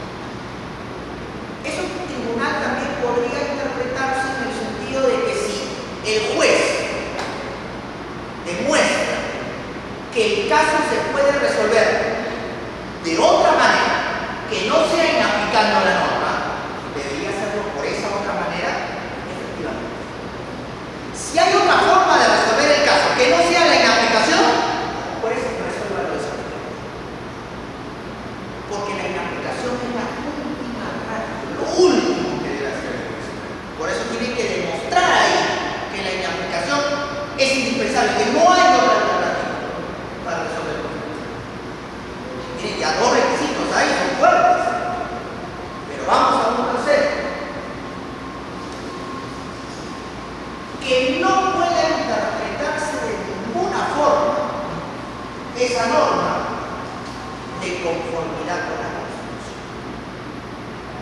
Que no se puede interpretar de ninguna manera, de ninguna forma, la norma objeto de control de conformidad con la Constitución. Tribunal, explícamelo. Ya, mira. Una vez que demostraste que el conflicto nace de la norma, luego que me has demostrado que la aplicación es totalmente indispensable, viene un tercer paso todavía. Bravo, sí, un tercer paso. Acuérdate que dijimos que todas las normas gozan de una presunción, la presunción de constitucionalidad. Y como gozan de esa presunción, tú, juez, estás obligado, antes de aplicar, a buscar salvar a esa norma. Tribunal, ¿y cómo la salvo? Busca la forma de interpretarla de conformidad con la Constitución. Busca la manera, ve los significados, aplica el método sistemático, el método literal, el método finalista, ve tú. Ya sin última caso, has tratado de hacer todo ello y la norma sigue siendo inconstitucional, ahí recién haces el compromiso. Pero primero busca salvar. Porque todas las normas gozan de la presunción de constitucionalidad. Mira, o sea, todo esto que le pone el tribunal no es así nada más. Entonces, ese es el tercer requisito. Que el juez busque salvar. Y si ya no le encuentra una interpretación conforme, la cambia. Ahora, hay otra pregunta. Imaginemos que el juez le encuentra una interpretación a esa norma de conformidad con la Constitución. Pregunta, ¿realiza el control difuso o ya? Y ojo, no hace control difuso, correcto, pero ha hecho control constitucional o no. Entonces, ¿qué deducen de eso? Que una cosa es el control constitucional y otra cosa es el control difuso. Todo control difuso es control constitucional, pero no todo control constitucional termina siendo control difuso. Porque será control difuso en la medida que el juez inaplica.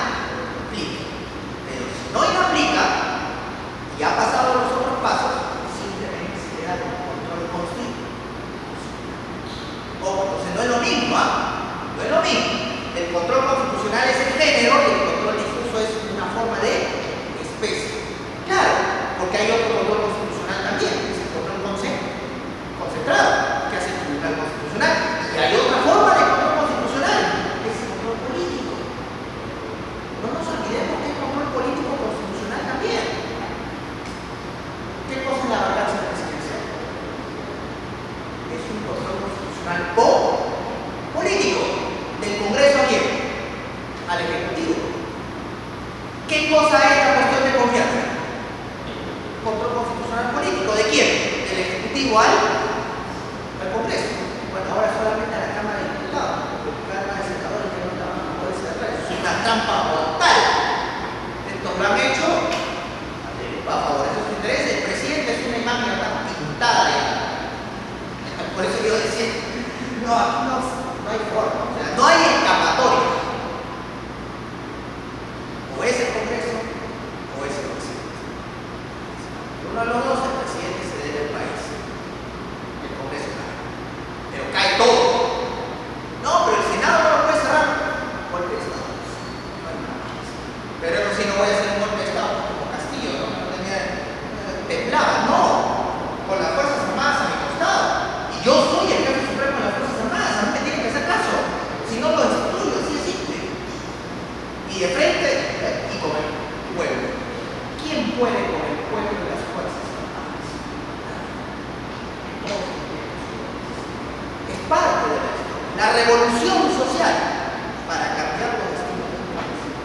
aras de un futuro diferente. Y acabamos con la clase política que nos ha reinado del caos, que va a ser igual. El país no avanza si no hay un cambio drástico. Por esos cambios son sanos, son fuertes. En toda la historia de los países. Si no, vean la Revolución Francesa, vean las revoluciones inglesas, vean la Revolución norteamericana que motivó esos países. Son fuertes, son drásticos. Pero cuando se dan, muchas veces, si se dan bien, augura un futuro bueno para esos países.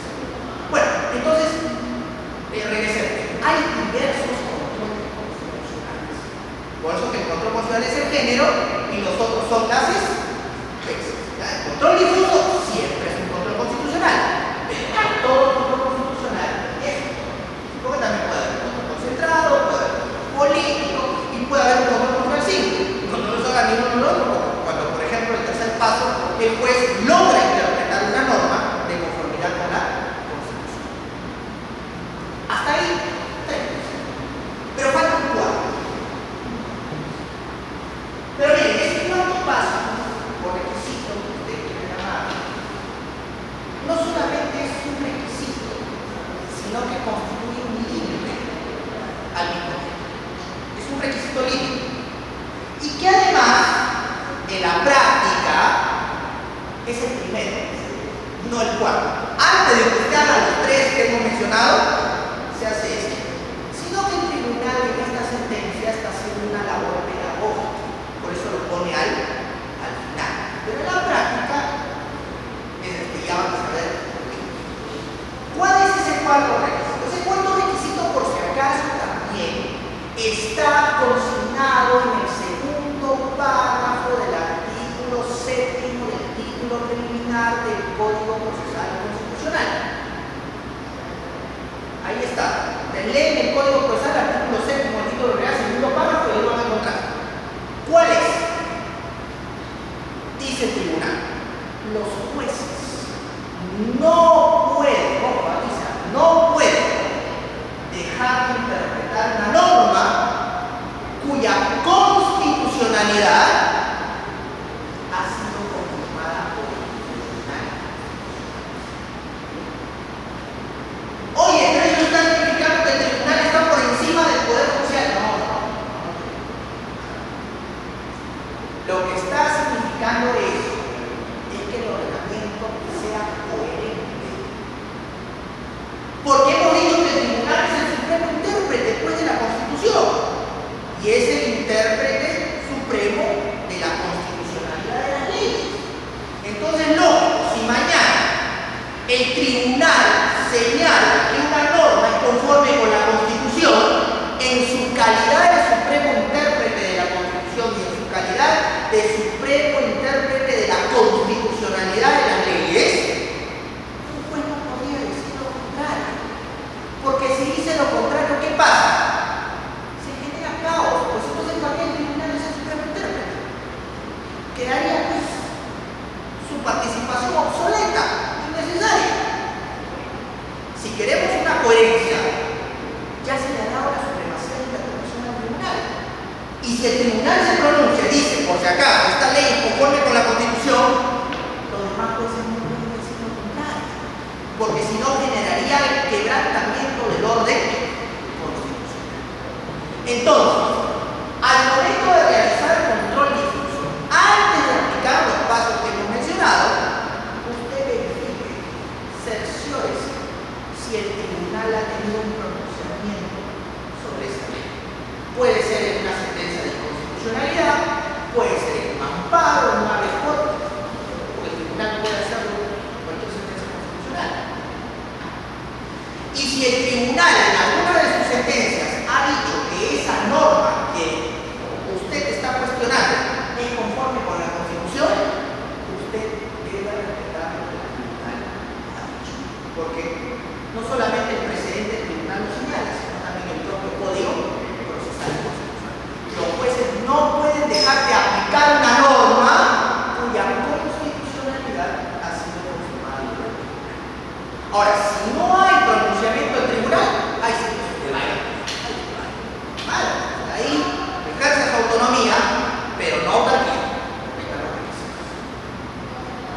Y para terminar y responder esa pregunta, ¿quiénes pueden realizar control difuso? Curiosamente, en esta sentencia, a pesar de estos requisitos, el famoso caso Ramón Salazar Garlequé, pendiente del 741-25, proceso amparo de Sena. Me acuerdo, una sentencia que siempre se desestudia. El tribunal no estableció un precedente. Si ustedes leen esa sentencia, tiene tres precedentes. Tres, no uno. Tres.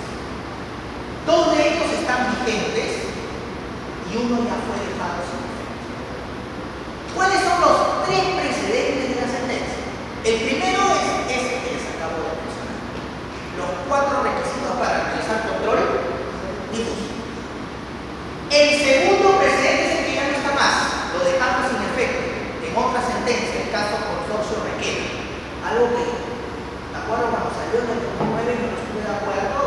Si es más, yo tengo un libro sobre precedentes constitucionales y ahí lo dice, fue publicado en 2015.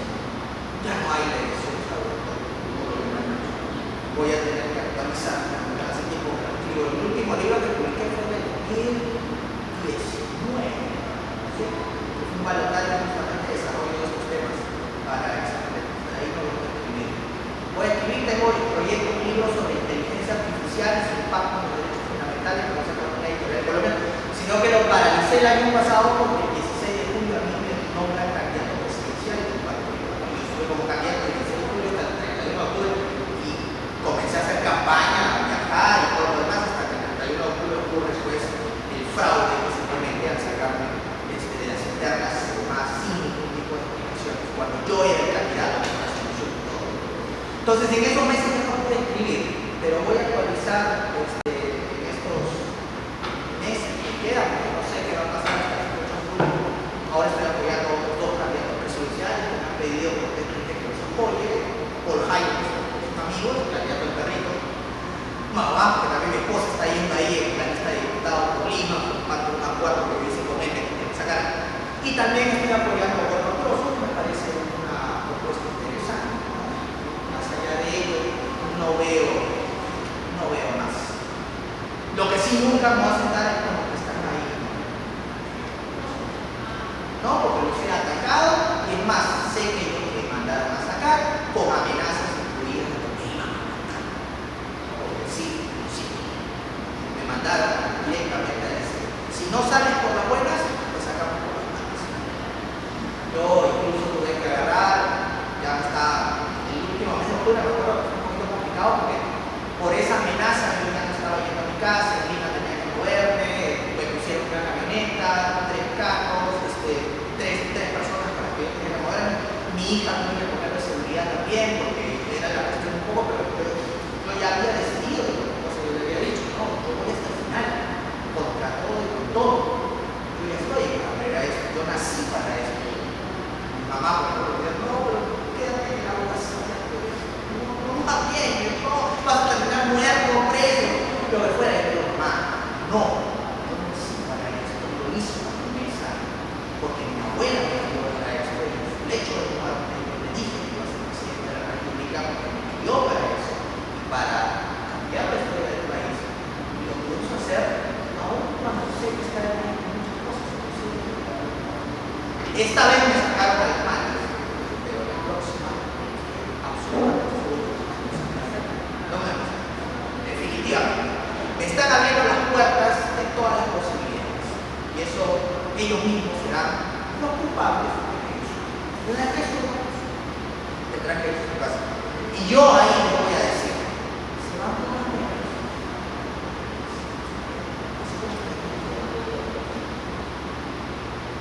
Más que también, ¿qué han pensado? Claro, yo soy el candidato más joven, tengo 41 años. Era el más joven, me decían, yo me he preparado. Usted es abogado, por supuesto, sí, lo soy, pero me he preparado 20 años de mi vida para ser presidente. No pensé que la oportunidad me iba a llegar tan rápido, porque yo entré a ese partido porque el candidato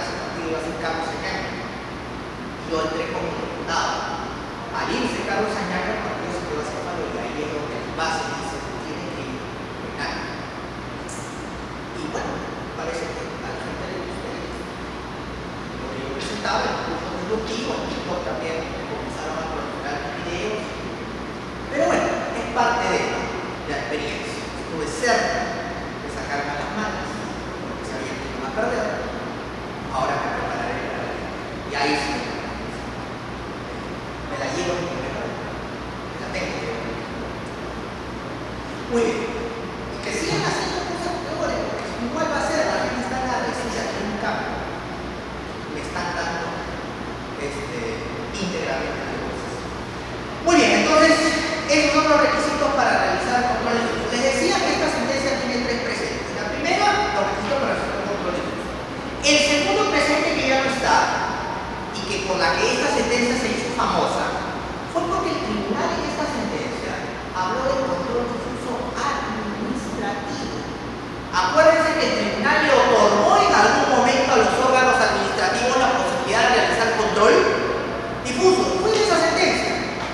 Y estableció requisitos de interpretación que me pareció a mí bastante interesante. Bueno, ese precedente ya no existe. En la sentencia del año 2009, el caso Consorcio Requena, el Tribunal Constitucional deja sin efecto el precedente del control difuso administrativo.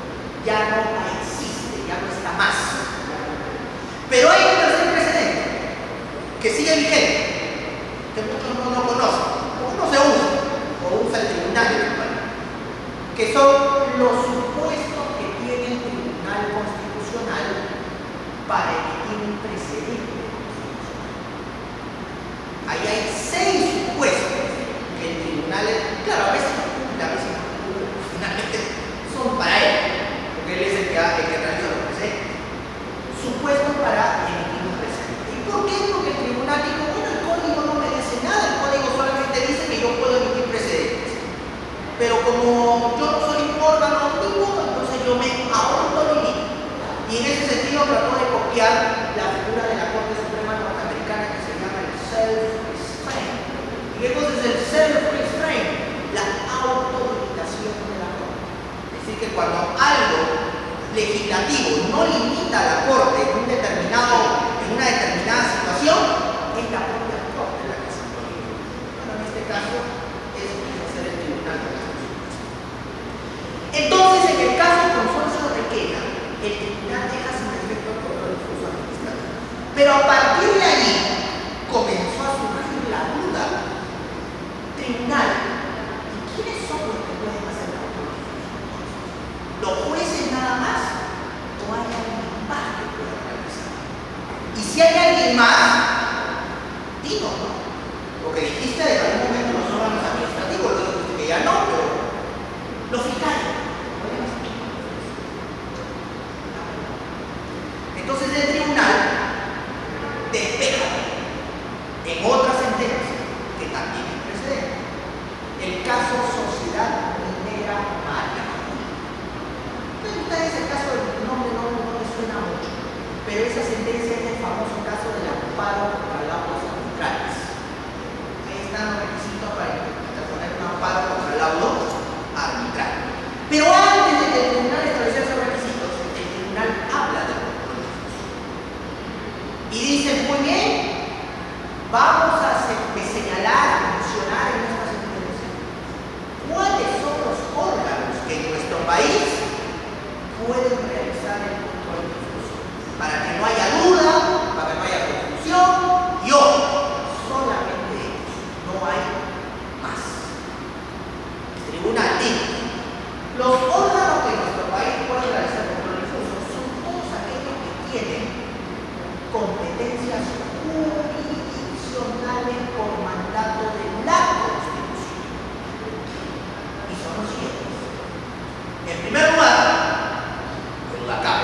el Poder Judicial, no lo jueces. En segundo lugar, el Tribunal Constitucional. ¿Qué tribunal? ¿No también hace el control difuso? Claro. Si yo puedo lo más, también puedo lo menos. Y además porque el Tribunal Constitucional también es un órgano jurisdiccional, especialista en materia constitucional, pero órgano jurisdiccional también. ¿Quién más? La jurisdicción militar, porque acuérdense que en el artículo 138 los tribunales militares también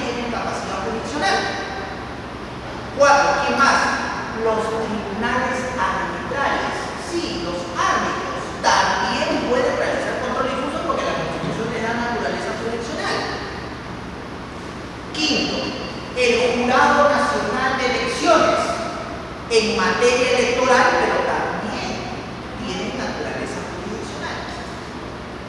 Y sexto y último, las comunidades nativas y campesinas en el ámbito de su territorialidad. Porque acuérdense que el artículo 149 de la Constitución también les otorga naturaleza jurisdiccional en el ámbito de su territorio. ¿Nadie más tribunal? No, nadie más puede realizar control. Entonces, con el caso de Sociedad Minera María Julia, el tribunal despeja la ley. Ya sabemos quiénes pueden realizar el control de flujo en el país. Muy bien. Dicho esto, entonces vamos a responder la justicia. Si al momento de resolver se aprecia que puede existir incompatibilidad entre una norma constitucional y una norma de menor jerarquía, dice A. De modo inmediato, no se debe aplicar la norma de menor jerarquía por contravenir la Constitución. Así de frente, o tienen que aplicar los requisitos. Tienen que aplicar los requisitos. Nada descartado. B. Verificar si la norma ya ha sido objeto de un proceso de inconstitucionalidad a fin de determinar si el tribunal la declaró constitucional. Caso en el cual, a pesar de ello, si se considera la inconstitucionalidad de la norma, se inaplica en virtud de la potestad que la Constitución le confiere a todos los jueces. O sea que a pesar de que el tribunal dijo que la norma era válida, usted la inaplica.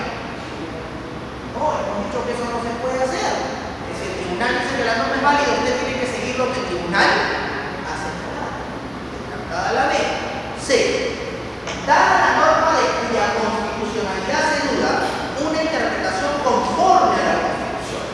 Y solo si no se encuentra, se declara la inaplicación, prefiriendo aplicar la Constitución en la medida que se considere que dicha norma sea relevante para resolver la controversia.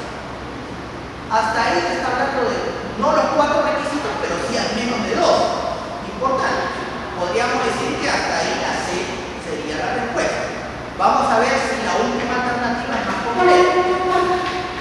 En cualquier caso, dice, está obligado a aplicar la norma, porque el único competente para declarar su inconstitucionalidad es el Tribunal Constitucional, por lo que mientras este órgano no se haya pronunciado, se presume que todas las normas son constitucionales y en consecuencia está obligado a aplicarlas.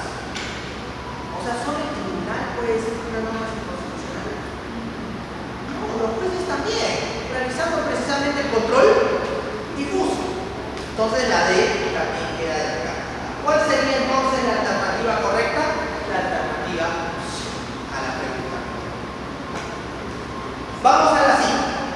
El control de convencionalidad es un instrumento ideado por la Corte que busca determinar la mejor protección de los derechos humanos, tanto a nivel concentrado como difuso. Al respecto, señale la alternativa correcta. Bien, esta pregunta tiene que ver con el famoso control de convencionalidad creado por la Corte Interamericana en el caso Almonacid Arellano versus Chile, año 2005, y ratificado después en diversas sentencias de la Corte, como por ejemplo el caso de los trabajadores cesados del Congreso versus Perú, el caso Gelman versus Uruguay, etc.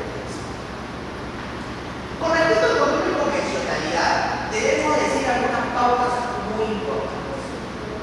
Primero, que el control de convencionalidad tiene origen pretoriano, es decir, no está en la Convención Americana, no está en ningún tratado del sistema interamericano. Es una creación jurisprudencial de la Corte Interamericana. 2.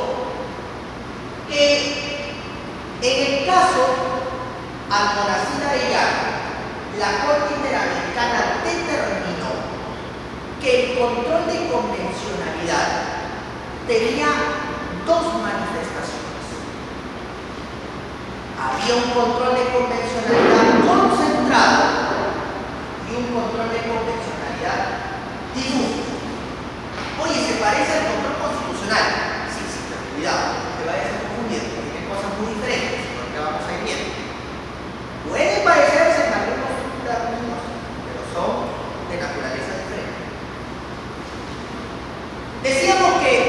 Corte dijo en el caso de Mocasín de Arellano que había dos formas de control de convencionalidad: concentrado y difuso. ¿Cuándo hablamos de control convencionalidad concentrada? Cuando el control lo realiza la propia Corte. Por ejemplo, llega a la Corte un caso en donde una ley es contraria a algún tratado del Sistema Interamericano de Derechos Humanos, la Corte procede a declarar la inconvencionalidad de esa ley. Control de convencionalidad concentrada. ¿Y cuándo hablaremos del control de convencionalidad difuso? Cuando quienes realizan el control son todos aquellos órganos que en sus respectivos países realizan control constitucional, ya sea difuso o concentrado. O sea que en el Perú, ¿quiénes pueden realizar control convencional? Todos los que realizan control difuso que hemos mencionado, más el Tribunal Constitucional. Por eso se habla de control de convencionalidad concentrado y control de convencionalidad difuso.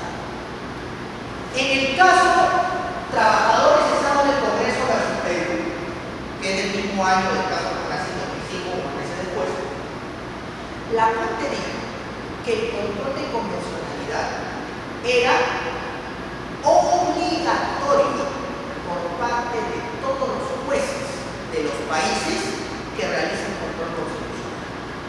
O sea, no es que te tienen que pedir a ti como juez realizar control convencional. Tú lo tienes que hacer de manera obligatoria. Con lo que la Corte advierte claramente que tú como juez ya no solamente haces control constitucional, sino también control convencional, y lo tienes que hacer de forma obligatoria. Tercer punto. En el caso Gelman versus Uruguay, la Corte Interamericana señaló qué normas son objeto de control convencional y frente a qué. O sea, las normas controlantes y las normas controlantes. Porque uno se pregunta ya, ¿aquí le hago control convencional? Muy bien, vamos por partes. Las normas controlantes, o sea, las normas que tú tienes que tener en cuenta para que no se vulneren. La Corte dice, las normas controlantes que sirven para realizar control convencional van a tener un nombre.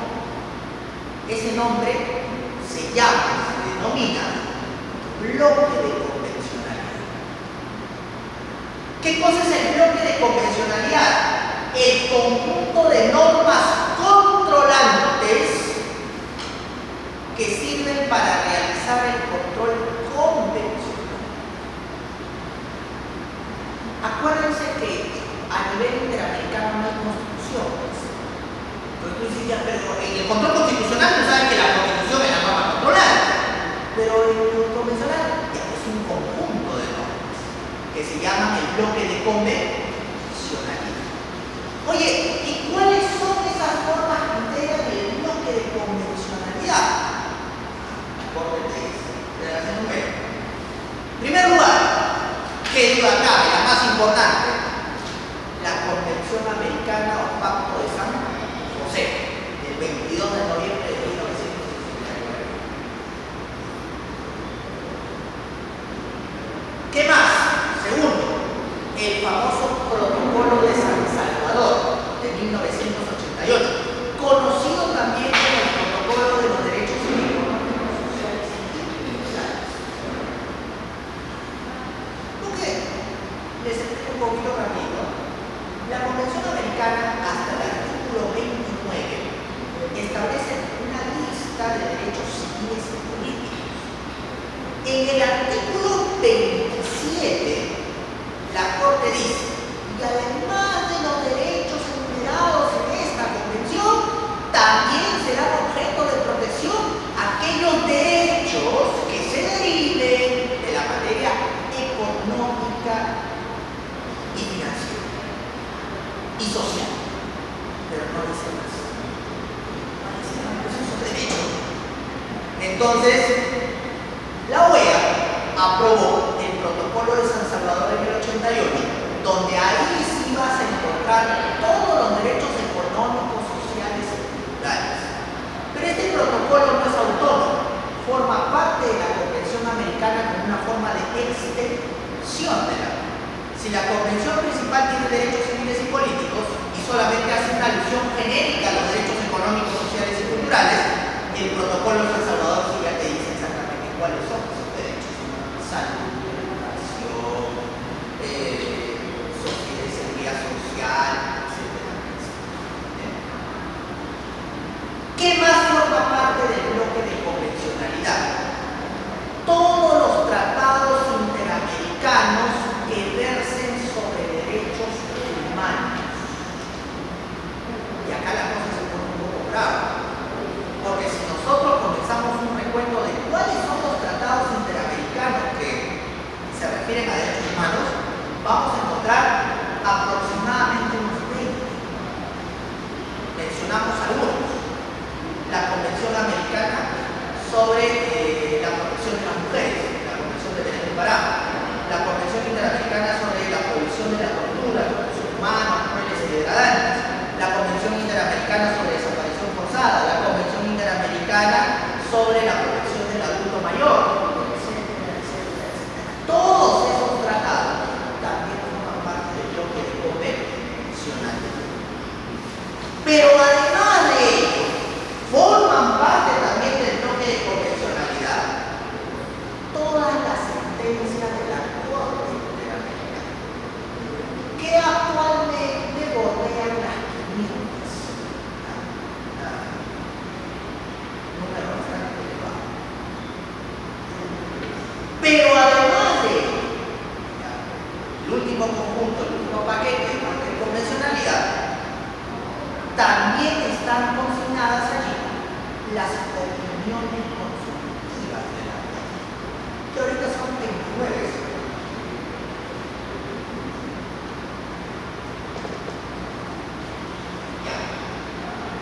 Preocúpate porque tú como juez, para realizar control convencional, tienes que saber todo esto. Yo me acuerdo que en el 2019, un año antes de la pandemia, hubo el Congreso de la Asociación Peruana de Derecho Constitucional, a la cual pertenezco, en Arequipa, en la Universidad Santa María.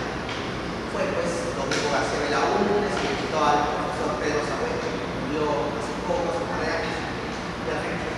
Y Sahuete tocó hablar sobre la convencionalidad.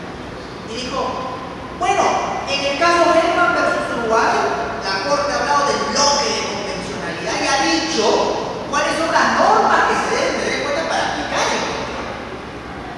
Eso está muy bonito, muy positivo, en teoría. Porque en la práctica, hay que ser sincero, los jueces con las justas están en sus países con sus constituciones, sus códigos, sus precedentes, que son judiciales y constitucionales. Y ahora que le metas todo esto más, es imposible. Porque también ellos se tienen que capacitar, no son robots.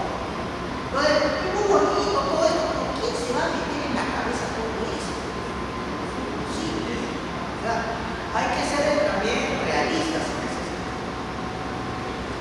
Y en alguna oportunidad, cuando vino Sahuel, después estuve pensando, le dije, antes que falleciera,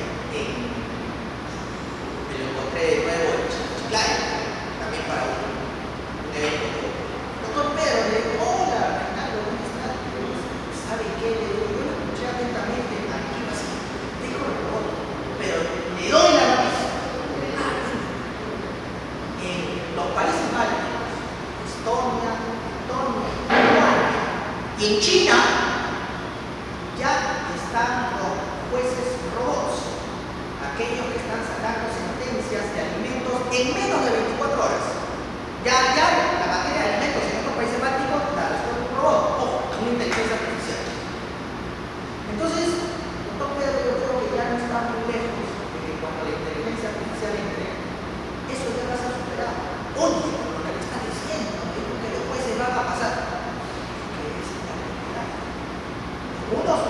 estoy diciendo 5, señor, pero unos 15 o 20 años, la carrera de Derecho, muchas carreras, prácticamente en su totalidad van a ser asumidas por inteligencias artificiales, contra las cuales nosotros no vamos a poder competir. Si un juez, por más bueno que sea, por más rápido que sea, puede sacar buenas 10 o 15 o 20 sentencias en un día, una inteligencia artificial te podrá sacar 200, 300 o 500 sentencias en un día con toda la capacidad, influencia y códigos actualizados. Y contra eso no vamos a poder competir. Ahí se va a realizar el control convencional. Bueno, por ese lado sí, por ese lado está bien, pero me preocupa el tema de los homicidios. A mí me preocupa sobremanera la cantidad de gente que se va a quedar sin empleada, porque los abogados y médicos somos una segunda etapa. La primera etapa ya comenzó, los asistentes, los call centers, vienen los carros automáticos sin chofer, toda esa gente va a quedar desempleada y yo no sé qué van a hacer los gobiernos con una gran cantidad de personas que vamos a saber dónde las vamos a meter. Porque las inteligencias artificiales van a comenzar a jugar todo. Y no estamos hablando de acá a 20, no, estamos hablando de una cantidad de 5 o 6 años. Ya los carros inteligentes van en camino. Todo eso es una realidad. Entonces ahí existe por eso. Y me llevó también a hacer este artículo que ahora se va a hacer un libro que se va a publicar en Colombia, que va a venir por acá, que es la inteligencia artificial y su impacto en los derechos fundamentales, donde yo hago un detalle de 15 o 20, sí, porque voy a incluir 5 más, 20 derechos fundamentales y los efectos que va a tener la inteligencia artificial sobre cada uno de ellos, incluyendo el contenido esencial de cada uno. Derechos como el derecho a la inmortalidad, que ya es una realidad, que mi hermano se va a extender, el derecho a las capacidades cyber o biológicas, el derecho de que pongamos inteligencia artificial en nuestro cerebro conectados a una computadora. Todo eso va a ser una realidad, pero ¿cuál va a ser el impacto? Lamentablemente el derecho constitucional, se lo digo, no está preparado para responder muchas de esas cosas, de verdad. Y lo que se viene es abrumante. Claro, siempre y cuando no está en una guerra nuclear y eso ya quedará en un sueño. Bueno, entonces, eso es lo que usted tiene que saber para realizar. Apóyese pues en el internet, en los resúmenes que se recorren, pero esa es la realidad. Ahora, ¿frente a qué? ¿Cuál es el material controlado? Bien, la Corte dice. El bloque de convencionalidad está acá y usted va a controlar las siguientes normas de su ordenamiento. En primer lugar, ¿a qué le puedo hacer el control convencional? A tu propia constitución. Oye, pero que un juez puede hacerle control convencional a su constitución e inaplicarla a favor, sí, porque la Corte dice, cuando un juez hace control convencional, automáticamente deja de ser juez nacional y se convierte en juez interamericano. O sea, está por encima de su ordenamiento. Miren el poder que le da a los jueces de la Corte la Constitución. ¿A qué más se le puede hacer control convencional? Por supuesto, a las leyes. ¿A qué más se le puede hacer control convencional? A las normas infralegales. Y a qué más le puedo hacer control convencional? Esto le molesta a los magistrados del tribunal. Al doctor Helder, no me digas eso. Es la verdad, doctor Helder, es la verdad. Qué magistrado del tribunal. Bueno, entonces, ¿a qué más? Dice la Corte, se puede hacer control convencional a todas aquellas sentencias que en sus respectivos países tengan efecto normativo. Pregunta, ¿qué sentencias en nuestro país tienen efecto normativo? Los precedentes no tienen más. La sentencia de inconstitucionalidad, los precedentes de la Corte Suprema. O sea, un juez haciendo control de convencionalidad podría aplicar un precedente del tribunal. Sí. Oye, pero dicen que eso, cuidado. La norma puede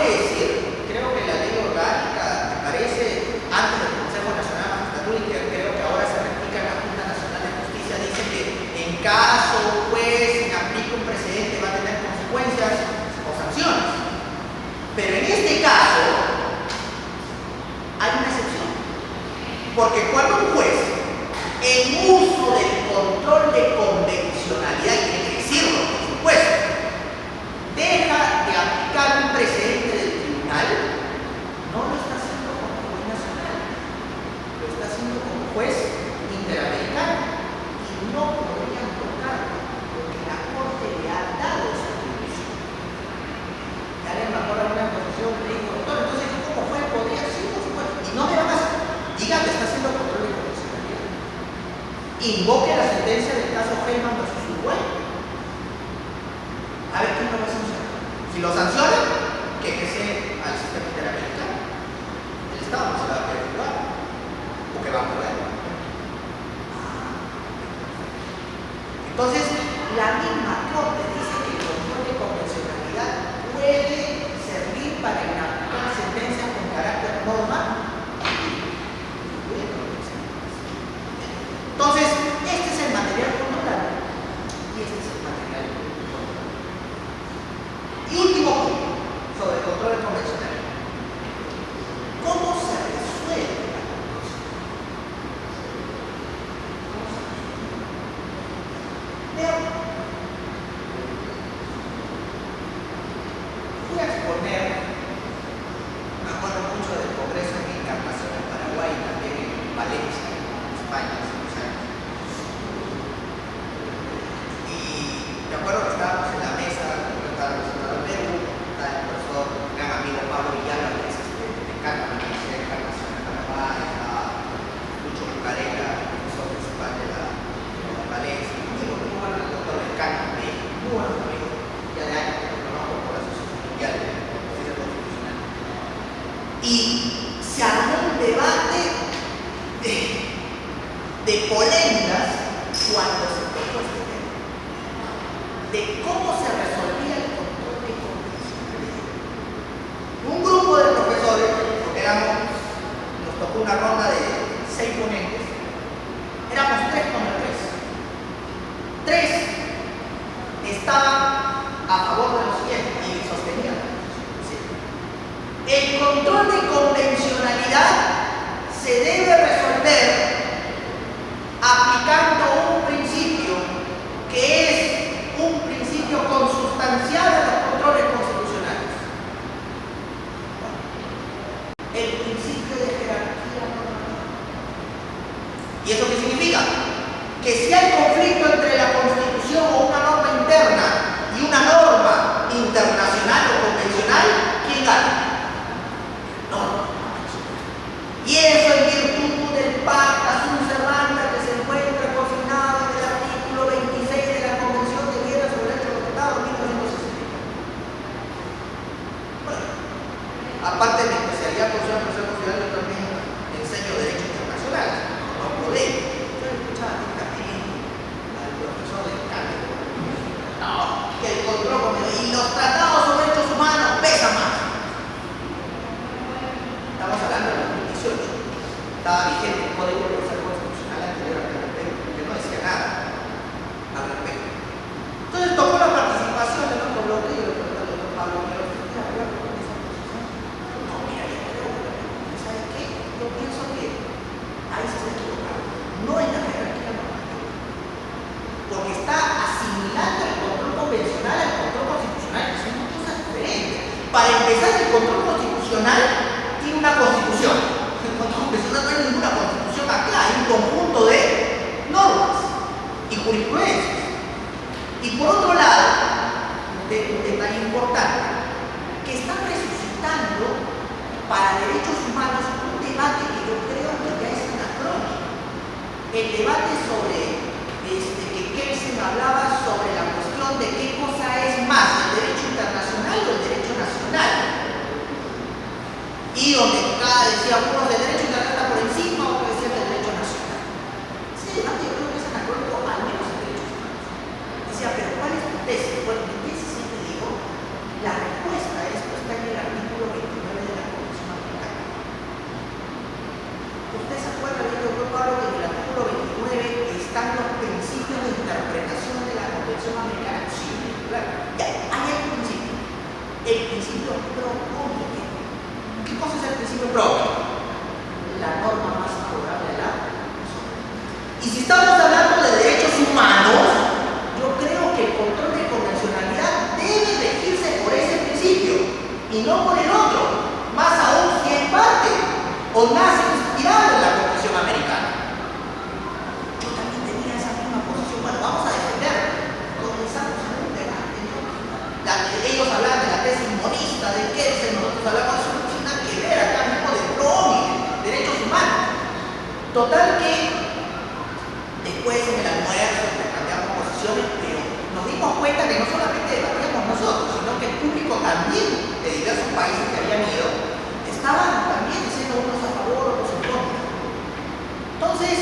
Cuando yo llegué acá a Perú, después de ese viaje, comencé a conversar con varios profesores y también muchos tenían la misma posición, principio jerárquico. No, acuérdate que la Constitución del 79 decía que en caso de conflicto entre un tratado sobre derechos humanos y la Constitución, el tratado sobre derechos humanos estaba por encima. Pero acuérdate también que el Tribunal Constitucional ahora que le ha dado rango constitucional a los tratados de derechos humanos, ha dicho que tienen rango constitucional, pero ha dicho que tienen rango supranacional. Les ha dado el mismo nivel. Entonces, cuando hubo el debate sobre el Código Procesal en el Congreso, en la Comisión de Constitución, estaba el doctor Omar Cayo, me acuerdo, también estaba el profesor Samuel Abad, y yo me acerqué a ellos porque ellos habían votado el artículo criminal. En el artículo octavo sobre el tema de la interpretación de los derechos, vamos a hablar del control de convencionalidad. ¿Y a qué van a decir? Vamos a ver cómo se resuelve, porque ahí es así. Doctor, déjenme puede decirle que no sé cuál será su posición de ustedes, pero para mí ahí debemos considerar el principio de Roma. Sí, todo eso estamos viendo porque ese va a ser un debate, pero ¿cuál es la posición de ustedes? Bueno, yo soy más kelseniano, por la cuestión monista, pero yo voto por los derechos humanos. Y ahí el profesor Samuel Abad, no, yo voy por Promine. Y me quedé ahí un rato en el debate. Y después el código sale. Y hoy ustedes pueden ver, revisen el artículo octavo del título preliminar, segundo párrafo del código. Y el código finalmente ha resuelto el debate de manera óptima. Dice lo siguiente, segundo párrafo. En caso de conflicto entre una norma convencional y una norma interna, el juez le dará prioridad a la norma que más favorezca a la persona y a sus derechos. O sea, ¿cómo se resuelve la convencionalidad en nuestro país? ¿Aplicando qué principio? ¿Jerárquico o pródigo? En otros países se sigue debatiendo, pero acá en el Perú el debate ya está cerrado. Es principio pro y es correcto, porque estamos hablando sobre temas de derechos humanos y la respuesta está en el artículo 29 de la Convención Americana, que es la fuente de inspiración de ese tema. Entonces, estos son los matices de la convencionalidad. Vamos a resolver entonces la pregunta. Dice: el control de convencionalidad es un instrumento ideado por la Corte Interamericana que busca determinar la mejor protección de los derechos tanto a nivel concentrado como difuso. ¿Correcto? Al respecto señala la alternativa correcta. A. En el Perú se ha determinado que el control de convencionalidad obliga a los jueces, en caso de conflicto de normas, a preferir la convención sobre cualquier norma interna en todos los casos. No, ya hemos dicho que eso ha quedado descartado. No es jerarquía. Pero, B. El bloque de convencionalidad solo está integrado por la Convención Americana y las sentencias de la Corte. No, hay más, los tratados interamericanos, las constitutivas. C. El control de convencionalidad en nuestro país solo lo puede efectuar el Tribunal Constitucional. No. Hemos dicho que todos los que realizan control difuso también. Y D. En el control de convencionalidad rige de manera prioritaria el principio pro homine, a diferencia del control constitucional donde rige de manera exclusiva el principio de jerarquía normativa. Claro, el control constitucional no hay forma. En el control constitucional es el principio sacrosanto que en caso de conflicto entre la Constitución y la ley gana. Nunca van a ganar la ley, es imposible, sea difuso, concentrado, político, lo que fuera, en la Constitución. Pero ese es el control constitucional. Convencional tiene otro matiz diferente.